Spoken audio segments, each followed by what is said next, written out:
Hi guys, I'm an Australian living here in Belarus, and today I'm going to give you a controversial story about something that's just happened.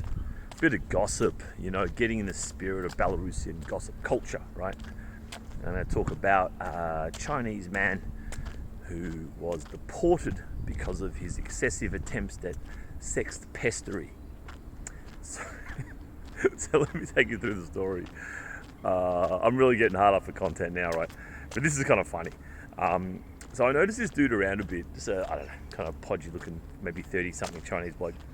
Saw him at the university a couple of times, kind of always on his own, just kind of sitting there, whatever.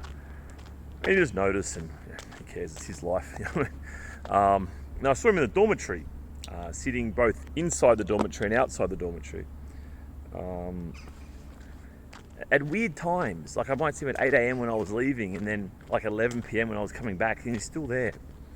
And I just saw him over and over again. I'm like, fuck, what's this dude up to? And you know what he's up to, right? When I say what's he up to, it's like rhetorical question. It's obvious what he's up to. Some kind of sex pestery. And anyway, I just kind of forgot about it. Because you get a few, pretty unusual types of dudes here in Belarus. So you kind of just get used to these kind of abnormalities, you know what I mean? These kind of unusual folks. Let me turn you around. So, anyway, as is true Belarusian gossip culture style, one of my mates, a male in the dormitory, said, "Benjamin, have you heard of this Chinese guy?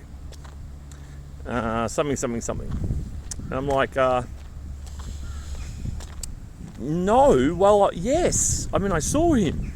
And he's saying, there's all these girls, he's trying to talk to all these girls and get them to go dancing with him or go to his dacha or something. And because the gossip culture is such, all he needs to do is ask two girls and everyone will know he's done this. And obviously that two was more than two. And the authorities got involved and he was deported. So fucking see you later, mate. I don't think he did anything bad, like in terms of trying to force a girl into something or whatever. But he was just constantly trying. And then his Instagram popped up on my Instagram because he had maybe two girls that were in common with me from the university. And I was like, this is the bloke. So I looked on his Instagram. It's a classic kind of sex tourist, sex pest, sponsor wannabe kind of Instagram. Just a new one, right? It's a new Instagram. It's not actually him. His life, he's never probably had one or whatever, and then just created one, with the usual stuff, the car and whatever else. And I kind of asked a few people if they knew, and everyone knew. And then many more people came and told me about this guy. Many people. I kind of got sick of hearing about it at the end. But it reinforces a few things to me. One is definitely, as I just said, very gossipy culture here in Belarus. Definitely, I don't know whether it's just that kind of, on some level, village mentality is still kind of there.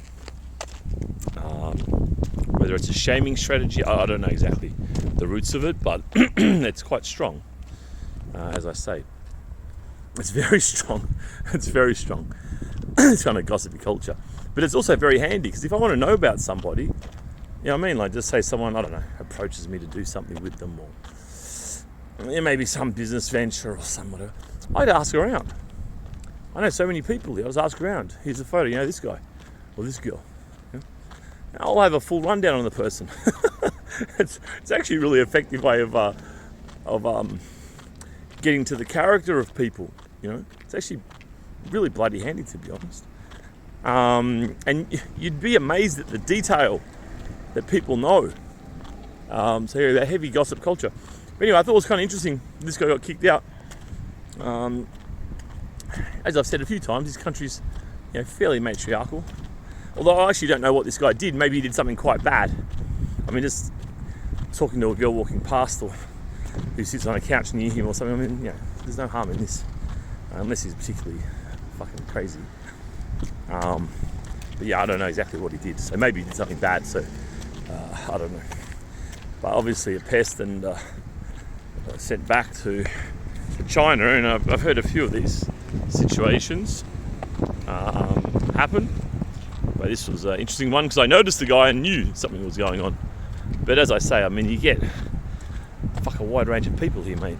You know what I mean? Given the current situation and given Belarus's unusual standing in many ways and culture and stuff, and you know, it does tend to attract a wide range of folks. Many who would struggle to kind of get by just in a normal functioning society somehow end up here, which is a normal functioning society in a lot of ways, Belarus.